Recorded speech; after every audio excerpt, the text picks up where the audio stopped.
Bonjour et bienvenue à Parlons-en. Nous parlerons d'un élément fondamental dans la pratique de notre foi. Il s'agit du symbole des apôtres,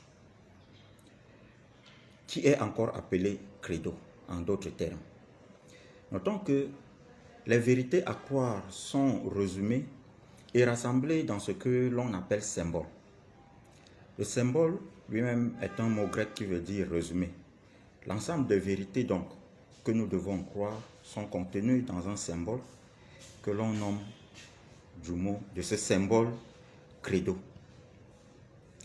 Le mot credo ici a une origine latine et veut dire je crois.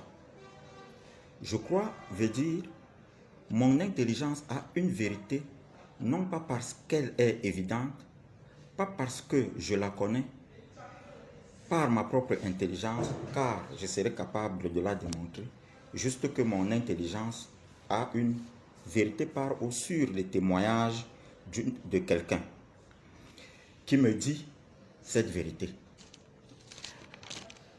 Croire finalement, c'est faire confiance au témoignage d'une tierce personne qui me dit la vérité et m'oblige à me rapporter à cette vérité pour l'assumer en toute confiance et la connaître.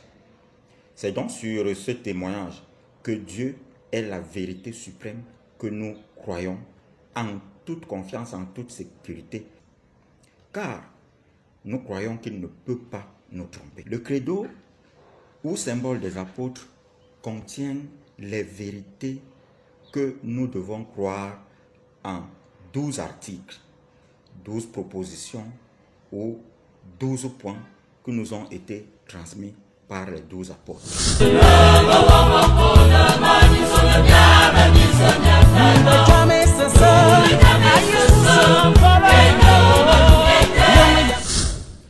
Le symbole des apôtres est considéré comme le résumé fidèle de la foi des apôtres qui les avait été transmis par le Saint-Esprit. C'est au IIe siècle qu'il sera adopté par le code du droit civique romain antique et avait pour but de faire partie des rites préparatoires au baptême. Le credo ou symbole des apôtres, défini comme confession de foi, est le moyen le plus identifiant et le plus efficace par lequel nous nous définissons comme chrétiens et acceptons Dieu comme le Père Tout-Puissant, Jésus-Christ comme le Seigneur et Sauveur et l'Esprit Saint comme l'Esprit de Dieu. C'est en cela que nous acceptons et nous nous reconnaissons comme fils du Père Tout-Puissant en Jésus-Christ, notre Sauveur.